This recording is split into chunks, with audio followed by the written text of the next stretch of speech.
It is 6 a.m. and Sue Biggs is surveying the preparations for the 100th anniversary of the Chelsea Flower Show. A team of 800 people has spent 3 weeks converting 11 acres of playing fields into the world's most prestigious horticulture show, as famous for attracting royalty and celebrities as garden enthusiasts. Over 5 days each May, 157,000 visitors troop into the Royal Hospital Chelsea in West London to see 550 exhibitors displaying magnificent show gardens, new plants and new trends in gardening. Watch, Royal Visit to Flower Show. After 30 years in the travel industry, Biggs became Director General of the Royal Horticultural Society, the charity behind Chelsea Flower Show, in 2010, and has already attracted a record number of members to the organization. "I was here at 6 o'clock this morning and the excitement is fantastic," says Biggs. "There's something very magical about Chelsea. If you love gardening, as I have since I was 7 years old, Chelsea is the absolute pinnacle. I have to pinch myself that I'm seeing it take shape. This has been going on for 100 years, you are very aware of the heritage, the past that's gone before and the great people who have walked this showground, whether royalty, celebrities or great gardeners. Whether you love the tiny detail of a plant or the great vistas of an elaborate garden, there's always something you'll find eye-wateringly beautiful. Chelsea Flower Show takes between 15 and 18 months to prepare, so even as the final touches are being added to this year, a team is well into planning for the 2014 show. Extravagant displays at Chelsea in the past 2 years have included an 80ft magical tower garden and a sky garden with a suspended flying boat, both by the Irish garden designer and television personality Diarmuid Gavin. This year Gavin is not exhibiting, and Biggs says the focus is more on plantmanship, although she has promised at least one surprise.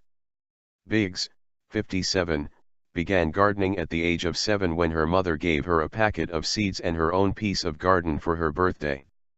"I was smitten the minute the seeds came into flower," she says.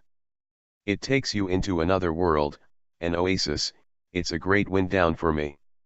However, she was not trained in horticulture and had never worked in the industry until 3 years ago.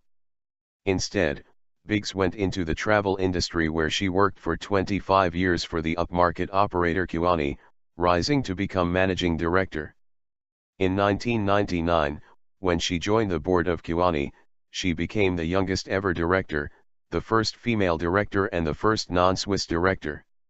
"I went to Zurich for a celebratory weekend with the board, and they presented me with a card saying, 'Congratulations Sue, finally we have someone to iron our shirts.' They'd be shot for that now, but at the time I found it funny."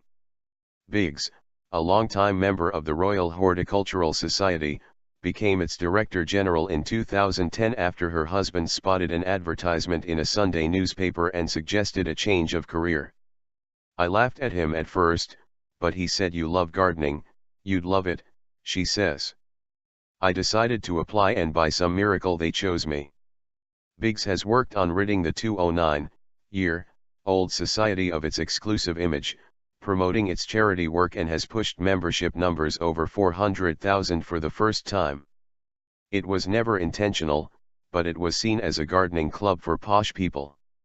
We have tried to be much more open and engage people.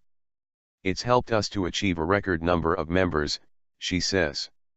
She has overseen the sale of one of the Society's properties in London and used the money to invest in charity work, from promoting horticulture as a career option and funding plant research to opening an urban garden.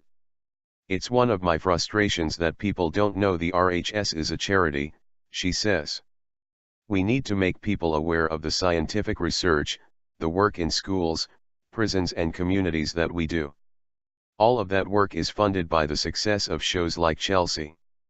Back at Chelsea, Biggs is preparing for another busy day, from media interviews to overseeing the start of planting once all the structures, from pavilions and marquees to rocks, boulders and hedges are in place. She is wary of treading a fine line between tradition and innovation. Chelsea is the most successful flower show in the world, but it needs to always have something to surprise and delight people.